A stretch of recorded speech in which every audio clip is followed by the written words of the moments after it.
Putin और Jinping की दोस्ती से रूस को नए हथियार के साथ नई ताकत मिलेगी, लेकिन अमेरिका और नेटो की तैयारी भी कम नहीं है। इस बार प्लान सिर्फ यूक्रेन को रूस से मुकाबला करने लायक बनाने का ही नहीं है। अमेरिका का प्लान अब एक कदम आगे बढ़ चुका है। अब यूक्रेन को क्रेमलिन पर हमला करने की ताकत देने के साथ ही क्रीमिया को वापस हासिल करने की योजना भी है।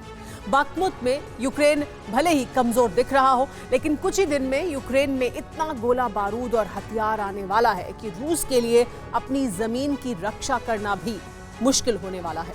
इतना गोला बारूद की रूस की सेना पर 24 घंटे आग बरस सके।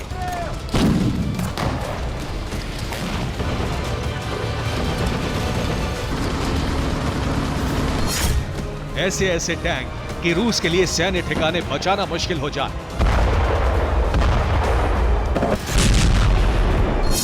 ऐसी हवाई शक्ति कि यूक्रेन रूस के भीतर धमाके कर सके।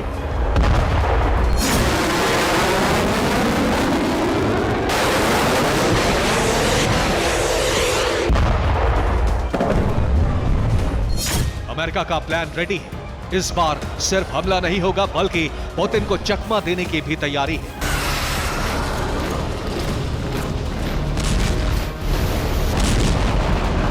आज आपको अंदाजा हो जाएगा कि यूक्रेन की सेना को कितनी बड़ी ताकत मिलने वाली है।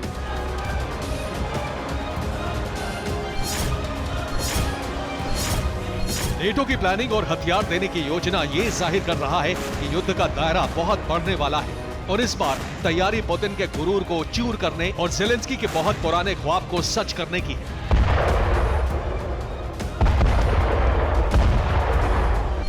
पोलैंड मददगार MiG-29 से प्रहार। युद्ध की शुरुआत से ही यूक्रेन रूस के मुकाबले हवाई शक्ति में काफी पीछे है। यही वजह है कि ज़ेलेंस्की कई बार नेटो से फाइटर जेट देने की मांग कर चुके हैं।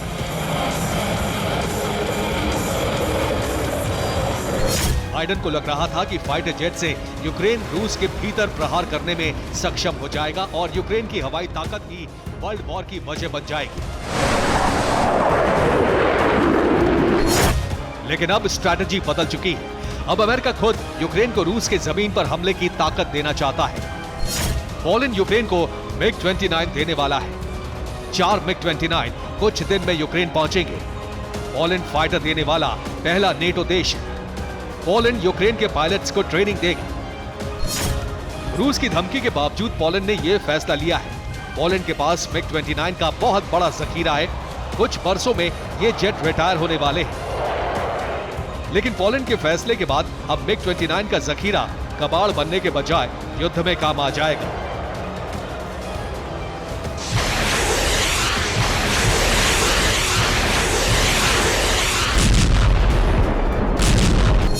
पोलैंड यूक्रेन को MiG-29 देगा और अपनी जरूरत को पूरा करने के लिए कोरियन कंपनी से KAI-FA-50GF लाइट फाइटर खरीदेगा।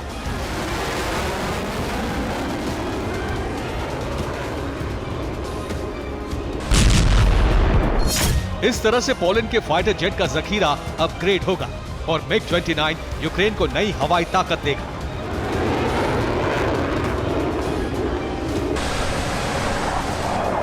यूक्रेन ने अमेरिकी F-16 की मांग की है, लेकिन इसे लेकर अभी अमेरिका ने कोई फैसला नहीं लिया है।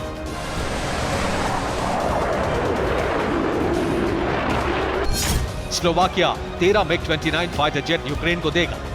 यूक्रेन को फाइटर जेट देने वाला दूसरा नेटो देश होगा स्लोवाकिया। पोलैंड के फैसले के बाद स्लोवाकिया ने भी किया जेट देने का ऐलान। स्लोवाकिया यूक्रेन को कब एयर डिफेंस सिस्टम भी दे सकता है।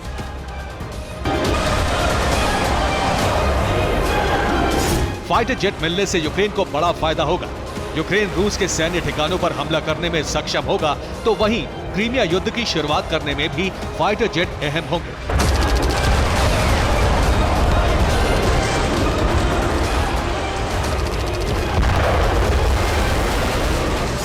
रूस को सबक सिखाने के लिए नेटो के कई देश एक्टिव हो चुके हैं।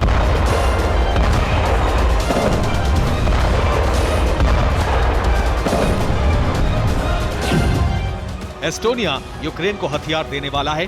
राइफल और स्नाइपर और बुलेट दी जाएंगी। एस्टोनिया सैनिकों के लिए जरूरी उपकरण देगा। दुनिया भर से यूक्रेन में हथियार पहुंचने वाले हैं। लेकिन जर्मनी की एक टैंक कंपनी अब यूक्रेन में ही फैक्ट्री लगाने जा रही है। जर्मनी की यह कंपनी पैंथर टैंक बनाती है। एक साल में यूक्रेन में करीब 400 पैंथर टैंक का प्रोडक्शन होगा।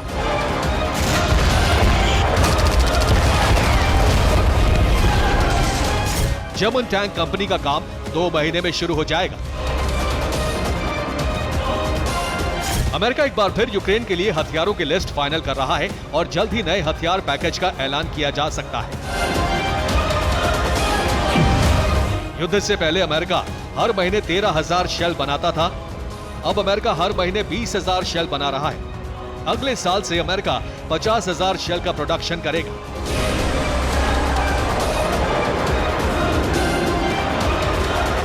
यूक्रेन को फाइटर जेट देने की खबर आने के बाद पुतिन के दफ्तर से फिर धमकी आई है। रूस ने कहा है कि सभी MiG-29 को नष्ट कर दिया जाएगा।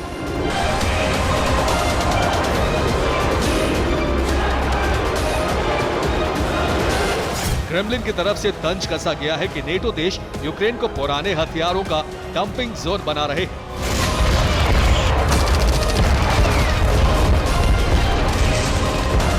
नेटो देश पुराने और रिटायर होने के करीब पहुंच चुके जेट देकर यूक्रेन के पायलट्स को जानबूझकर मौत के मुंह में भेज रहे हैं।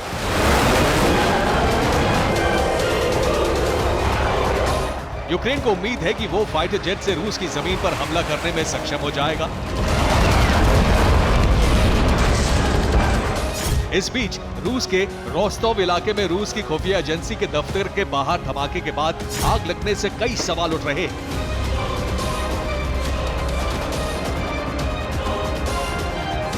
रूस ने किसी हमले की बात नहीं कही है, लेकिन कहा जा रहा है कि ये अमेरिकी ड्रोन से किया गया हमला हो सकता है। एफएसबी की इमारत में आग लगने के बाद कई धमाके सुनाई दिए। पूरे इलाके में काला धुआं नजर आ रहा था।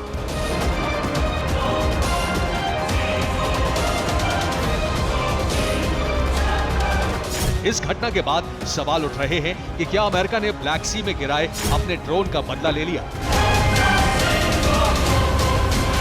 इससे पहले भी यूक्रेन कई बार रूस पर ड्रोन अटैक की कोशिश कर चुका है। अमेरिका या यूक्रेन पर शक इसलिए भी है क्योंकि जहां धमाका हुआ वो यूक्रेन बॉर्डर से सिर्फ 80 किलोमीटर दूर है।